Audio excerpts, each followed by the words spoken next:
En este ejemplo vamos a ver cómo hacer para encontrar el núcleo y la imagen de una transformación lineal.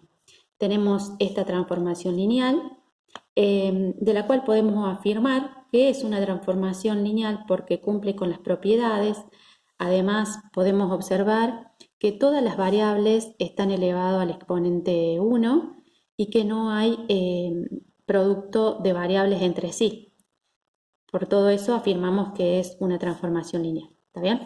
Bueno, como vemos, esta es una transformación que va de R4 a R a la 3. R4, ¿por qué? Porque tengo vectores en el conjunto de partida, tengo vectores de 4 componentes, X, Y, Z y T, ¿sí? Y este conjunto de partida es al que le llamamos espacio vectorial B. Y el conjunto de las imágenes va a estar compuesto por vectores de 3 componentes. Fíjese, una componente, otra componente y otra, ¿sí? Son 3 componentes. Por eso decimos que va de R a la 4 a R a la 3, ¿sí? Y este conjunto de vectores de R a la 3 le vamos a llamar espacio vectorial W. Bien, yo ya me adelanté un poquito acá y tengo la matriz ampliada, ¿sí? Compuesta por, fíjense que esta es la matriz asociada a la transformación lineal, ¿sí? Y la amplié con el vector nulo. ¿Por qué? Porque lo que queremos encontrar es el núcleo de la transformación lineal. Y nosotros sabemos por definición que el núcleo de una transformación lineal son todos los vectores del primer espacio, es decir, de R a la 4, que tienen como imagen al vector nulo en el segundo espacio, ¿sí? Por eso armamos un sistema homogéneo. Si lo queremos ver gráficamente, sería así. Si tenemos un conjunto de vectores del primer espacio, conjunto B, y acá tenemos otro conjunto del segundo espacio, del conjunto W, el núcleo son los vectores del primer espacio que tienen como imagen al vector nulo en segundo espacio, ¿sí? Y lo encontramos haciendo, transformándolo a través de una función. En el núcleo puede o no haber vectores que tengan como imagen al vector nulo en el segundo espacio. Eso es lo que queremos analizar en esta transformación, ¿sí? Bueno, como les dije, acá teníamos la matriz ampliada, compuesta por la matriz asociada a la transformación lineal, y la ampliamos con el vector nulo. Luego, lo que hice fue la reducción por Gauss-Jordan. Esto ya ustedes lo saben hacer. Después, lo que se hace es el análisis con el teorema de Roche-Frobenius, que ustedes también lo conocen, y vemos que el rango de A es igual a 2, que el número de incógnitas es igual a 4. Fíjense que tenemos 1, 2, 3, 4 columnas, y H es igual a 2, que H es el grado de indeterminación y es el resultado de hacer la resta de n menos el rango. Muy bien. A continuación, lo que tenemos que hacer es plantear el sistema equivalente, ¿sí? Teniendo en cuenta este sistema ya reducido. Entonces, el sistema equivalente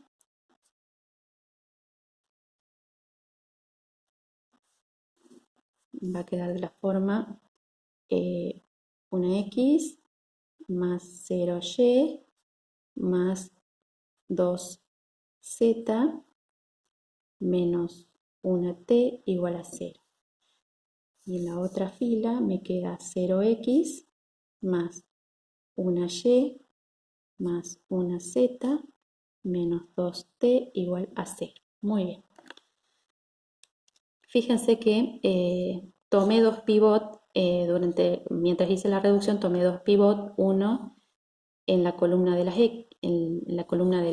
x y la otra en la columna de la Y. Entonces son esas las variables que voy a poder despejar de este sistema equivalente, ¿sí? Y armar la solución general.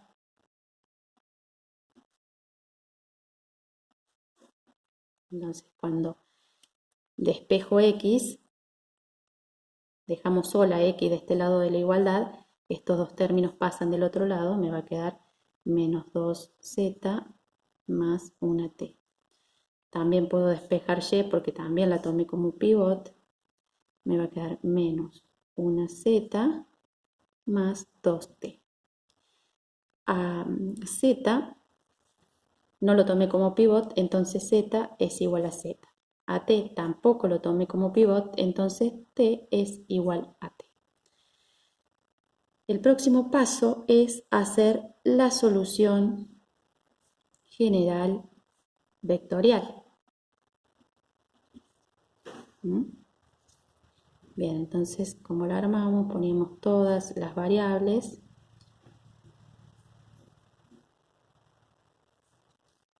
Sacamos factor común en esta columna, z, y me queda el vector menos 2, menos 1, 1, y acá no tengo z, 0. Más, saco factor común de esta otra columna, t, me queda 1, 2, en esta fila no tengo t, pongo 0 y 1. Muy bien. Entonces, estos dos vectores que encontramos acá son vectores del espacio vectorial B, es decir, de R a la 4, que tienen como imagen al vector nulo en el segundo espacio. ¿Está bien? Entonces los vamos a aclarar, vamos a sacar dos flechitas ahí y vamos a poner que encontramos dos vectores linealmente independientes que pertenecen a R a la 4, ¿sí? Fíjense que son vectores que tienen 4 componentes y que tienen como imagen al vector nulo en el segundo espacio. Y eso lo pueden comprobar. ¿Cómo? Por ejemplo, tomando este vector, ¿sí? Este vector lo reemplazan en la transformación, en la función, y van a obtener como resultado al vector 0, 0, 0. Lo mismo va a pasar cuando reemplacen el otro vector solución, ¿sí?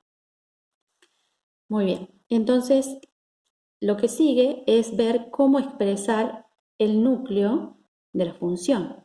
Y esto se pone así. El núcleo de la función va a ser igual al conjunto compuesto por estos dos vectores, ¿sí? Menos 2, menos 1, 1 y 0, 1, 2, 0 y 1. Muy bien. Y le ponemos la raya arriba, indicando que se trata de un sistema generador, porque son generadores de R a la 4. ¿Sí? La base del núcleo de la función va a ser igual al núcleo de la función.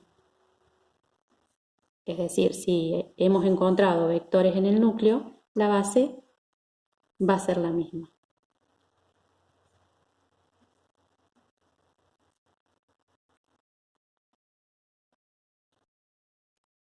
Ustedes preguntarán, ¿puede que no encontremos vectores en el núcleo? Y sí, puede que pase eso. Puede que no haya ningún vector en el núcleo que tenga como imagen al vector nulo en el segundo espacio. Eso puede suceder.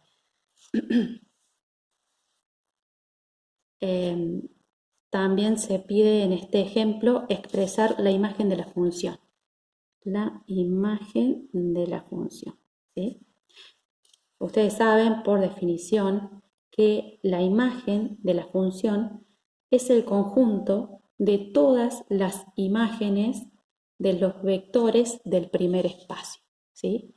Y eso lo podemos observar de la matriz asociada a la transformación lineal, ¿sí? Son todos los vectores que componen la columna de la matriz asociada a la transformación lineal. Entonces copiamos todos esos vectores, que en este caso son 4. Es el 1, 1, 1, el menos 1, 0, 1, 1, 2, 3 y el 1, menos 1, menos 3. Muy bien. Esas son las imágenes de la transformación lineal. Y la base de la imagen, perdón, y esto también va con la línea arriba, ¿sí? Que indica que es sistema generador. Y como les decía, la base de la imagen de la función son aquellos vectores, perdón, no estaba bien, son aquellos vectores que tomamos como pivot. En nuestro ejemplo, tomamos como pivot este vector columna, ¿sí? Entonces este sería un vector base de la imagen, ¿sí? Y el otro vector, fíjense que tomamos pivot en la columna de las y, entonces nos vamos hacia arriba y sería el otro vector base de la imagen de la función. Entonces a esos dos vectores lo ponemos como base de la imagen de la función. Muy bien.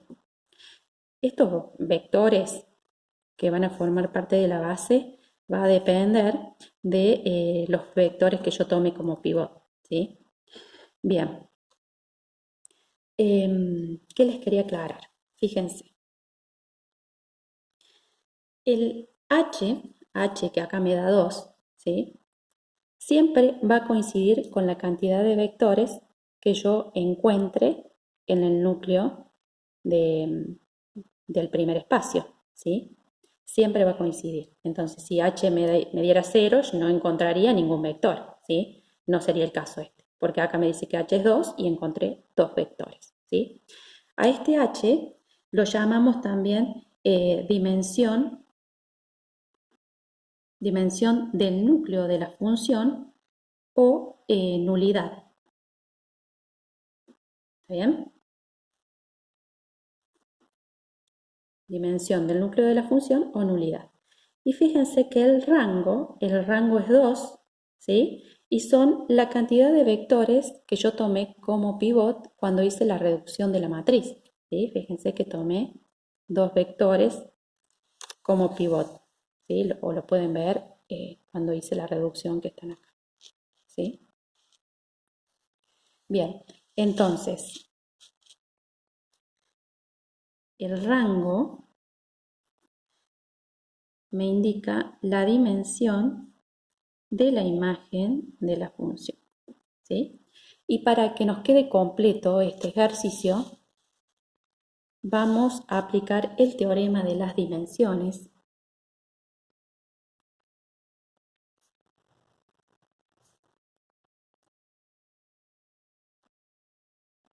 Lo vamos a hacer acá en este rinconcito ahí. ¿Qué dice el teorema de las dimensiones? Que la dimensión del espacio vectorial B es igual a la dimensión del núcleo de la función más la dimensión de la imagen de la función, ¿sí? ¿Cuál es el valor que me indica a mí la dimensión del espacio B? Fíjense que es este, ¿sí? La dimensión del espacio B es 4, porque estoy en R a la 4. Entonces, reemplazo acá y digo que la dimensión del espacio B es 4. Bien. La dimensión del núcleo, esa información me la da H, ¿sí? Y es 2. Más la dimensión de la imagen, esa información me la da el rango, ¿sí? Y es 2. ¿Sí? Siempre se tiene que cumplir esta igualdad. Entonces, recuerden que la dimensión del núcleo se las da H, la información se las da H, y la dimensión de la imagen, eso se los da el rango de A. Bueno, y eso sería el teorema de las dimensiones. De esta manera hemos visto cómo encontrar el núcleo y la imagen de una transformación lineal.